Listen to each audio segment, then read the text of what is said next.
Bonjour à toutes et à tous. Aujourd'hui, je vais parler un petit peu de la gamme Renault et en particulier du Renault 4 Pro que j'ai la chance de pouvoir tester pendant 2 semaines. Voilà. J'ai été sélectionné donc j'en profite un petit peu. Et voilà, donc je vais vous faire un petit retour tout d'abord sur ce modèle. Alors, c'est une prise en main parce que ça fait pas longtemps que je l'ai.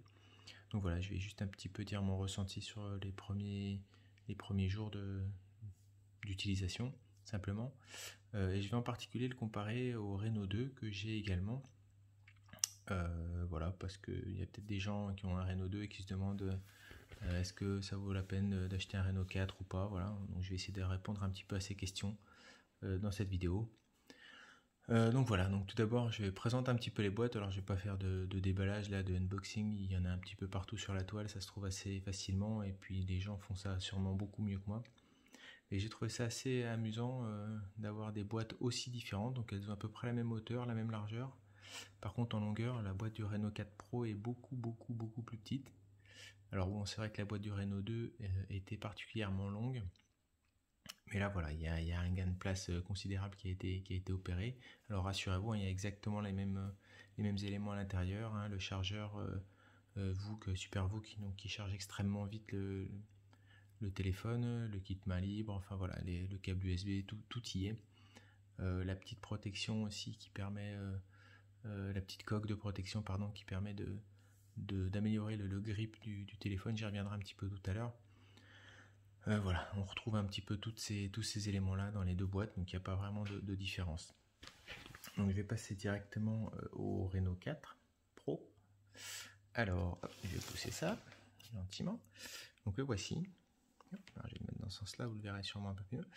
Donc j'ai la version qui est la version noire. Donc je ne sais plus comment ils appellent ça, mais Black Midnight ou je sais pas quoi, enfin bref, peu importe. Elle a de très jolis reflets sur l'arrière. Il y a des petits motifs aussi. Donc le Oppo, un petit peu stylisé. Donc c'est relativement joli. Le petit module caméra aussi, alors ça je suis pas spécialement fan, mais bon c'est la mode en ce moment, donc on peut pas y faire grand chose. Mais voilà, le module photo qui dépasse un petit peu, qui est un petit peu proéminent, qui est complètement sur un côté. Donc voilà, c'est quelque chose qui est à la mode. Donc voilà, j'ai pas grand chose de dire là-dessus, c'est pas tout à fait ma tasse de thé. Pour moi, le top au niveau design, qui est presque parfait, c'est celui-là. Donc c'est le Renault 2. Je le trouve, alors j'ai la version bleu vert, un petit peu bleuté vert, qui est absolument magnifique. Le design parfaitement symétrique, enfin mis à part le petit module ici du flash, il est parfaitement symétrique à l'arrière et à l'avant, hein, vu qu'il n'y a pas d'encoche, il n'y a pas de poinçon pour mettre une photo, etc. Il est parfaitement symétrique, il est juste magnifique. La petite bille ici, c'est la seule partie qui est un petit peu proéminente au niveau du dos de l'appareil. Donc ça permet plusieurs choses. Déjà, ça permet quand on le pose d'éviter de marquer l'appareil photo. Voilà, il se pose naturellement sur le menton. Donc voilà, on va pas venir frotter les lentilles, etc. ou la vitre des lentilles ici. Donc tout ça, c'est parfaitement intégré dans le châssis. Et puis ça permet aussi quand on le tient de savoir où est-ce qu'on est. Donc on a le doigt ici, on sait qu'on le tient bien au milieu, on sait qu'on n'a pas la main sur l'objectif quand on veut faire une photo par exemple, ce qui est particulièrement pratique, ce qui n'est pas forcément le cas avec ces modules qui sont complètement excentrés. On peut très bien mettre le doigt devant, bon, on s'en rend assez vite compte, hein, mais voilà, je trouve ça beaucoup plus pratique ce genre de design. Alors pour continuer sur le Renault 2, il a une prise jack que n'a pas le Renault 4 et que non plus quasiment aucun appareil qui sort aujourd'hui. Donc voilà, donc ça c'est un de mes regrets, mais bon c'est pareil, c'est un peu la mode, donc on va pas vraiment lutter contre ça. Quoi dire de plus? Donc physiquement ils sont quand même très proches. Alors le Renault 2, alors on se rend pas très bien compte sur la vidéo. Le Renault 2 est, je vais avoir du mal à montrer ça, et ils font à peu près la même hauteur physiquement, hein, je parle du châssis, hein, pas de l'écran. Donc voilà, par contre Le Reno 4 est beaucoup plus fin. Ça se voit assez bien quand on les pose côte à côte. Voilà, le Reno 4 est plus fin. C'est dû au bord incurvé. Donc ça, c'est quelque chose que le Reno 2 n'a pas. Alors il y a des gens qui aiment bien et des gens qui n'aiment pas. Moi personnellement, je trouve ça très pratique les bords incurvés. Donc c'est vraiment mon regret au niveau du Reno 2. C'est de ne pas avoir cette petite courbe ici sur le côté qui permet d'utiliser certains gestes que j'apprécie particulièrement, qui sont dans l'interface de Oppo. Donc j'y reviendrai aussi peut-être un petit peu plus tard si on a un peu de temps. Voilà, après au niveau de la prise en main, je vais poser le Reno 2. Au niveau de la prise en main, aucun doute, c'est un Reno. C'est quelque chose qui est assez particulier, qui est assez difficile à expliquer, mais l'arrondi qui est ici derrière, là, ici, est assez typique de cette gamme-là. Enfin, j'ai pas eu de Reno 3 dans les mains, mais en tout cas, quand j'ai pris le Reno 4, je savais que c'était un Reno. C'est exactement la même sensation que quand on a le Reno 2, même s'il est plus fin, c'est vraiment la même sensation. On a vraiment cette sensation d'arrondi qui vient bien épouser la forme de la main. C'est très agréable. Pour comparaison, c'est assez différent, mais ça c'est un Find X2 Pro, donc la série Oppo Find. On n'a pas vraiment le même arrondi, on n'a pas du tout la même sensation en main, même si ils sont sensiblement de la même taille, etc. Ils sont un petit peu arrondis tous les deux. La vitre est incurvée, c'est vraiment au dos, c'est vraiment sur l'arrière. C'est assez particulier. Et c'est quelque chose que je trouve très agréable. Voilà. Bon, c'est pareil, c'est un avis personnel, hein, je vais donner mon avis, vu que c'est ma vidéo, j'en profite. Également, les boutons. Donc le petit bouton avec le liseré vert, hein, ça c'est pareil sur tous les Oppo depuis quelques temps déjà. De l'autre côté, les touches de volume. Alors ça c'est parfait. Honnêtement, quand on tient son téléphone, alors moi j'ai tendance à le poser sur mon petit doigt. Quand on tient son téléphone, le bouton de volume et le bouton power arrivent exactement sous les doigts. Il n'y a pas besoin de tendre le pouce, de tendre le doigt, etc. pour aller les attraper. C'est extrêmement plaisant. C'est extrêmement bien fait. Voilà, tout simplement. J'ai un autre appareil, un Samsung, avec lequel je filme d'ailleurs, qui a les boutons du même côté, qui sont très hauts. En plus, c'est un téléphone qui est très gros. Donc c'est extrêmement difficile d'aller les toucher. Et bon, il pallie un petit peu à ça avec le logiciel. Mais voilà, c'est un petit peu dommage. Alors que sur ce modèle-là, donc c'est valable pour le Reno 2, c'est valable pour le Find X2 Pro. La disposition bouton power ici et puis les touches de volume qui sont assez basses, en fait c'est vraiment très pratique quand on les utilise. Voilà ce que je peux dire un peu sur le reste, sur ce châssis. Qu'est-ce que je peux dire? C'est du Oppo, hein, clairement, très clairement. On est sur au niveau de définition, etc. C'est vraiment très bon. Ça l'a toujours été, hein. Moi, si vous me suivez un petit peu, bon, ça fait un moment que j'avais pas fait de vidéo, mais j'ai testé depuis très longtemps des modèles Oppo. C'est comparable à du Samsung, c'est comparable. Enfin, au niveau définition, c'est vraiment au top. Il n'y a vraiment rien à dire. Ils ont aussi le bon goût. Alors, c'est pas les seuls à le faire. Alors, je vais essayer de zoomer un petit peu, en essayant d'être pas trop flou, ce qui est pas évident. Voilà, on la voit très bien ici. Il y a une protection, un petit film de protection qui est appliqué. Donc ça, c'est pas moi qui l'ai mis, hein, c'est en sortie de boîte. Oula. Sortie de la boîte, oh, c'était joli ça. C'est fourni, c'est tous les téléphones Oppo que j'ai eu dans les mains ont un film de protection. Même le Reno 2 qui est ici, il a un petit film. Alors si ça, j'arrive à le voir. C'est encore plus dur parce que lui, il a même pas de poinçon, comme je vous l'expliquais. Il y a un petit aileron qui se lève avec la caméra selfie. Donc voilà, ils viennent avec une protection. Ils viennent aussi avec une coque de protection, enfin, en général. Alors là, c'est celle du X2 Pro, mais j'ai une coque de protection translucide dans la boîte du Reno 2, dans la boîte du Reno 4 Pro. Bon, voilà, c'est pas grand chose. Je pense que ça coûte pas très cher aux fabricants de proposer ce genre de petits produits directement dans la boîte. Ça a le bon goût d'être parfaitement taillé pour le téléphone. Je pense pas que ça coûte très cher et c'est assez agréable, d'autant que les surfaces en général en verre sont très lisses, très glissantes, et moi j'ai toujours peur de faire tomber mon téléphone. Je suis pas forcément très adroit, donc j'ai toujours peur de le faire tomber, de le faire glisser. Donc ça, typiquement, quand quand j'achète un téléphone ou quand je récupère un téléphone, s'il n'a pas de coque, je le laisse dans sa boîte jusqu'à ce que j'en ai une dans les mains. Je le mets dans sa coque et après je le prends. Ça évite de le faire tomber et de le casser bêtement parce qu'il m'a glissé des doigts. Voilà. Donc je vais arrêter la vidéo là, elle fait à peu près 10 minutes. Je vais revenir sur l'interface et puis un petit peu un tour du propriétaire du Reno 4 Pro. Voilà. Si juste un petit point sur lequel je voudrais revenir également, c'est la carte SIM donc du Reno 4 Pro. Hop. Ici, donc je l'ai déjà un petit peu sorti. Donc elle est, alors je suppose dual SIM. C'est pas toujours le cas.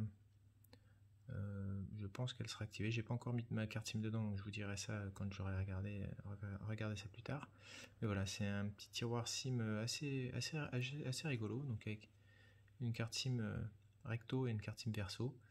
Donc voilà, il faut mettre sa carte SIM, la puce vers l'extérieur évidemment, et puis la mettre dans le téléphone. Il y a une espèce de petit joint vert, mais bon, je saurais pas dire s'il est étanche ou pas. J'ai pas vraiment regardé ces détails-là. Je pense que ceux que ça intéresse se seront renseignés. Moi personnellement, j'ai pas vraiment envie de mettre mon téléphone dans l'eau, donc enfin j'en ai pas vraiment le besoin. Donc voilà, je le fais pas. Oups, on va à côté. Alors donc il n'y a pas de... Alors ça c'est pareil, c'est un petit regret, c'est pareil, c'est une genre de chose qui a tendance à disparaître sur tous les téléphones. Moi j'aimais bien ce petit format de carte SIM, donc c'est celui du Reno 2. C'est exact, le Find X2 Pro a exactement le même tiroir que le Reno 4 Pro, donc dual SIM. J'aimais bien ça, avec une SIM et puis un emplacement mixte pour carte SD ou une deuxième SIM. J'aime bien avoir ma carte SD dans mon téléphone, ça me permet de faire des sauvegardes régulièrement et si jamais mon téléphone tombe en panne, et ben, je perds pas ce qui est à l'intérieur, ce qui est quand même quelque chose d'assez utile, enfin selon moi. Mais bon voilà, c'est pareil, c'est le genre de choses qui part. Donc c'est pas voilà. Le capteur tactile sous l'écran. C'est pareil, j'aimais bien quand ils étaient derrière moi. Mais c'est pas grave. Alors je vais revenir là. Il est assez bien placé. Il réagit très vite. Voilà. Toc. Alors il apparaît quand on prend le téléphone, il ressort un petit peu comme ça. Toc. Et puis vous voyez, il se déverrouille très très rapidement. Donc là assez vite, j'ai démarré l'application Netflix pour que vous voyez un petit peu les capacités de lecture et en particulier la gestion des droits vidéo. Donc on a envie de L1 pardon. Donc on va pouvoir regarder les vidéos en haute qualité. Alors il n'est pas HDR, donc je ne sais pas si l'écran n'est pas capable de le faire ou si c'est Netflix qui ne le reconnaît pas comme ça. Le Reno 2 non plus n'est pas HDR. Le Find X2 Pro l'est. Enfin, le Netflix est capable d'afficher en HDR dessus. Donc voilà. Qu'est-ce que je voulais dire? Donc je l'ai ouvert il n'y a pas très longtemps. Je suis allé voir ici. Voilà, mise à jour. Non, à propos. Donc voilà, j'ai une mise à jour il n'y a pas très longtemps, enfin juste à la sortie de la boîte. Donc c'est un ColorOS 7.2 avec une version d'Android 10 et la mise à jour du correctif de sécurité le 5 octobre. Donc voilà, c'est des choses qui pour moi sont relativement importantes, qui n'étaient pas forcément très importantes pour Oppo auparavant, et qui le sont devenus, ce qui est plutôt très très bien. Enfin, en tout cas, je trouve que c'est une très très bonne nouvelle. Oups, j'y arrive pas. Voilà. Voilà, donc c'est vraiment le suivi logiciel pour moi. C'était un des points faibles de Oppo il y a quelques années en arrière, hein, quand ils étaient pas vraiment présents, enfin un petit peu présents sur le marché européen, mais pas totalement présents. Là, ils sont vraiment revenus depuis quelques années. Ils sont vraiment implantés, ils sont en boutique, etc. Donc ils ont appliqué leur politique normale, standard, on va dire, d'être vraiment présents dans les boutiques, etc. pour se développer. Voilà, donc ils ont vraiment mis les moyens et je trouve que c'est plutôt une bonne chose. Donc le Reno 2, le capteur sous l'écran est un petit peu plus bas. Bon, il réagit aussi vite. Hop, juste pour que vous voyez un petit peu ce dont je parle. Hop, à propos du téléphone. Donc celui-ci le Reno 2 il est encore en version 7.1 de ColorOS. Alors ColorOS, enfin Oppo va changer de façon de numéroter ces versions de ColorOS. Ils auront directement la version d'Android. Donc après la 7, ce sera directement ColorOS version 11 qui correspondra à une version d'Android 11. Ce sera plus facile pour les utilisateurs, enfin pour nous. Donc voilà, sur le Reno 2, j'ai une mise à jour aussi quand je l'ai redémarré avec le correctif du mois d'octobre 2020. Donc pour un modèle qui a quand même quelques années d'existence, ben voilà, on a quand même un suivi logiciel. Alors je pense pas qu'il y ait un correctif tous les mois, mais bon voilà, c'est un modèle qui reste suivi et c'est plutôt une très très bonne nouvelle. Donc c'est valable pour celui-ci, ce sera valable très certainement aussi pour le Reno 4 Pro. Donc voilà, on a un téléphone qui va être maintenu pendant plusieurs années, donc un téléphone qui pourra être gardé et utilisé pendant plusieurs années. Donc il est compatible 5G. Donc voilà, si vous voulez le garder plusieurs années, vous pourrez l'utiliser avec les réseaux 5G et les fonctionnalités de la 5G qui devraient arriver incessamment sous peu. Qu'est-ce que je voulais vous dire d'autre? Donc voilà, l'interface ColorOS, donc avec un drawer, enfin une page d'accueil standard avec le système de tiroir d'application, voilà, qu'on peut activer ou ne pas activer d'ailleurs, hein. Il est pas obligatoire. Il y a plein de des petits gestes qui sont possibles. En particulier celui-ci que j'apprécie particulièrement. Alors il n'y est pas par défaut, il faut juste aller cocher une case dans les réglages. Mais voilà, on n'est pas obligé d'aller chercher la barre de notification qui est vraiment tout en haut. Et sur les téléphones d'aujourd'hui qui sont très très hauts, très très longs, bah, c'est impossible hein, avec une seule main. Par contre, quand on le fait comme ça, hop, on peut retrouver notre barre de notification avec une seule main, ce qui est assez pratique. Voilà le tiroir d'application avec les applications classées par ordre alphabétique. Alors j'ai installé Fortnite, hein, je suis nul, enfin, j'y ai jamais joué vraiment. C'est juste pour voir un peu comment le téléphone se comporte dans des jeux un petit peu gourmands. Voilà, différentes choses, donc l'espace de jeu pour relax, il y a des choses qui sont déjà préinstallées, alors des choses que j'apprécie assez peu, on va dire. Par exemple photo que je n'utilise pas mais que je peux pas désinstaller, je peux même pas le verrouiller, c'est-à-dire ne plus le voir et qu'il soit plus actif. La plupart des Google Apps sont non désinstallables et non verrouillables. Par exemple Chrome que je n'utilise pas non plus, je peux pas le désinstaller, je peux pas le verrouiller, je peux pas le geler. Enfin voilà, il est là et je pourrais jamais le retirer, ce qui est assez dommage, enfin je trouve. Voilà. Donc voilà, donc la page d'accueil avec ces réglages qui sont ici. Et donc voilà, les différents modes d'écran de l'écran d'accueil. Alors c'est pas évident, j'ai un petit décalage entre l'image et ce que je fais. Donc voilà, mode standard, mode tiroir. Donc mode tiroir, c'est le mode classique d'Android. Le mode standard, qu'ils appellent standard, c'est plutôt ce qu'on trouve sur iPhone, sur iOS. Voilà, donc on peut il y a différentes options qui sont possibles, notamment le remplissage des icônes, etc. Enfin bon, il y a plein de petits trucs. Les traductions sont plutôt bien faites. Je crois pas avoir vu vraiment de grosses erreurs, ce qui n'était pas forcément le cas non plus sur ce point-là. Donc c'est un deuxième point qui a été vraiment amélioré chez Oppo, la traduction. Qui s'était passablement dégradé à un temps et qui est aujourd'hui vraiment plutôt très correct. Il y a un système de thème. Alors ça c'est quelque chose que j'aimerais bien voir arriver en Europe. On peut pas choisir de thème. Enfin, il y a pas de magasin. On n'a pas de magasin encore en France. Donc il existe sur la version chinoise du téléphone, donc sans les Google Apps. Mais nous on n'y a pas droit pour le moment. Donc voilà, c'est quelque chose qui est un petit peu dommage. Voilà, il y a quelques petits éléments de personnalisation qui sont assez sympathiques, les fonds d'écran animés, etc. Enfin, des trucs un peu standards. Donc voilà, je vais pas trop m'étendre là-dessus. Donc ColorOS, c'est une interface, une des meilleures interfaces, je pense. Enfin, en tout cas, elle est très bonne. Elle s'est beaucoup améliorée. C'est pareil, elle s'était bien dégradée sur les versions, je sais plus, 3, 4. Ils avaient perdu beaucoup de fonctionnalités. Ils avaient essayé de faire un peu comme iOS, de regrouper différentes fonctions, etc. Je trouvais que c'était très fouillis, c'était assez mal fait. ColorOS 7, il est vraiment... Enfin, entre la 6 et la 7, il y a eu un gap énorme. Au niveau logiciel, il est vraiment très très bon. Voilà, c'est pas encore au niveau de ce qu'on trouve chez Samsung. Moi, je suis très très friand de ce qu'on trouve chez Samsung. Je la trouve, pour moi, c'est la meilleure interface qu'il y a sur les appareils Samsung. En particulier pour pouvoir utiliser le téléphone avec une seule main. Il y a des choses, typiquement, voilà, ce qui est tout en haut ici, c'est inatteignable avec un pouce, on va dire, normal. Chez Samsung, c'est possible. Voilà, la fenêtre peut descendre. Enfin, c'est des petits détails, mais c'est hyper pratique.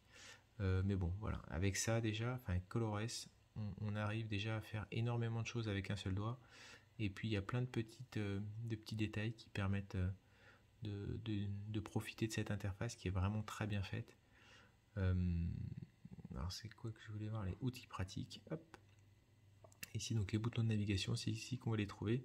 Donc moi, j'utilise ici les gestes retour sur les côtés. C'est très très pratique quand on a les bords incurvés, parce qu'on sent vraiment quand on pose son doigt sur le bord de l'écran et puis pour le faire glisser.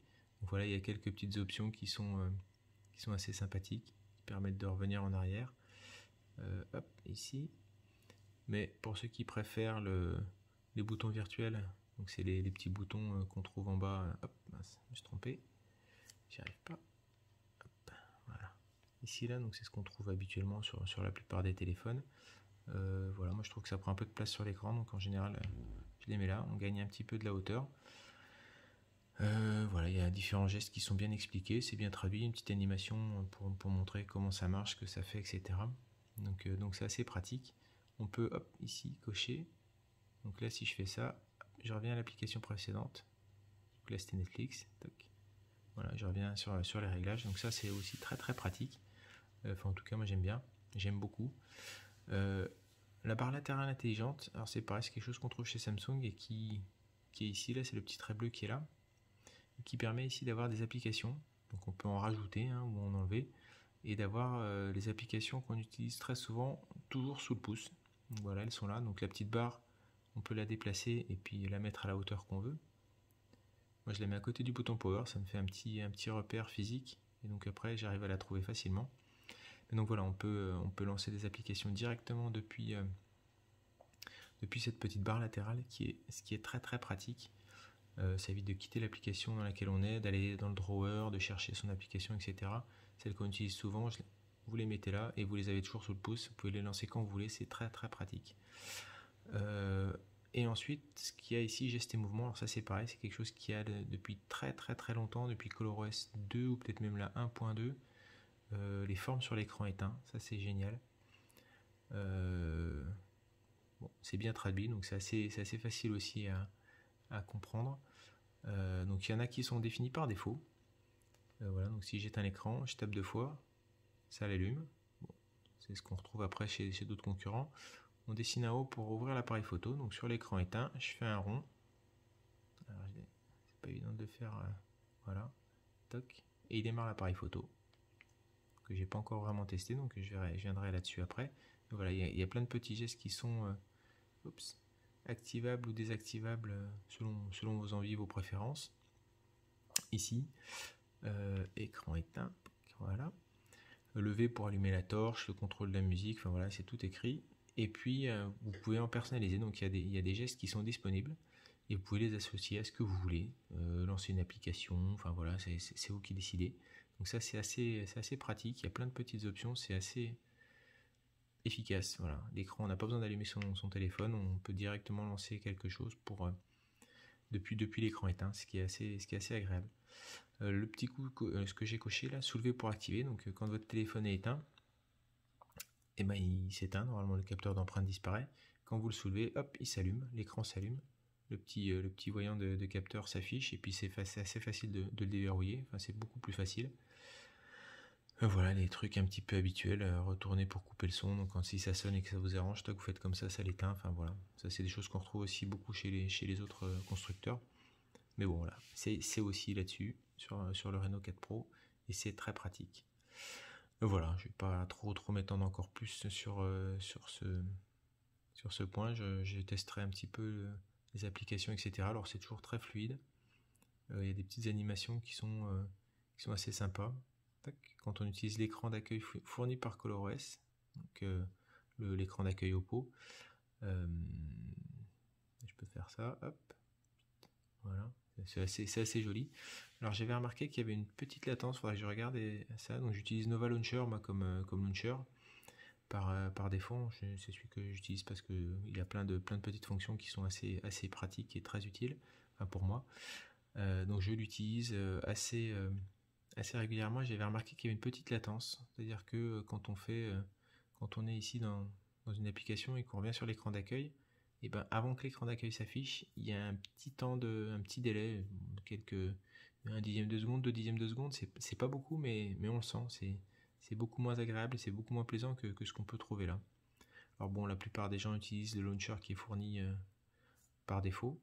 Celui-ci a déjà pas mal d'options, donc on peut déjà faire pas mal de choses, mettre des widgets, on peut déplacer des applications, faire des groupes, etc. Il y a plein de petits effets d'animation quand on passe d'une page à l'autre. Enfin voilà, on peut déjà pas mal trouver son bonheur sur ce launcher. Donc voilà, il est déjà relativement complet. Il n'y a pas forcément besoin d'aller chercher plus loin derrière si ça vous convient. Voilà, je vais arrêter de parler un peu de tout ça. Je vais rendre l'antenne, comme on dit. Hop. Et puis, j'ai fichu là, voilà. Et puis voilà, j'essaierai de faire une autre petite vidéo sur les capacités photo de l'appareil, sur ses capacités en jeu, parce que c'est pas un Snapdragon 800 quelque chose, là, c'est un 700, donc c'est pas du très haut de gamme au niveau du processeur. Mais c'est une version G, donc une version typée gaming entre guillemets. Donc voilà, je vais regarder un peu ce qu'il a dans le ventre, je vais avoir un peu l'autonomie sur un usage un peu classique, etc. Voilà, puis je referai un autre tour un peu plus tard. Voilà, donc si vous avez des questions sur ce modèle-là, n'hésitez pas à me les poser, j'essaierai d'y répondre, j'essaierai de voir un peu, tester un peu ce que vous voulez savoir sur cet appareil. Et puis voilà. Je vous dis merci d'avoir regardé cette vidéo et puis à une prochaine fois. Au revoir.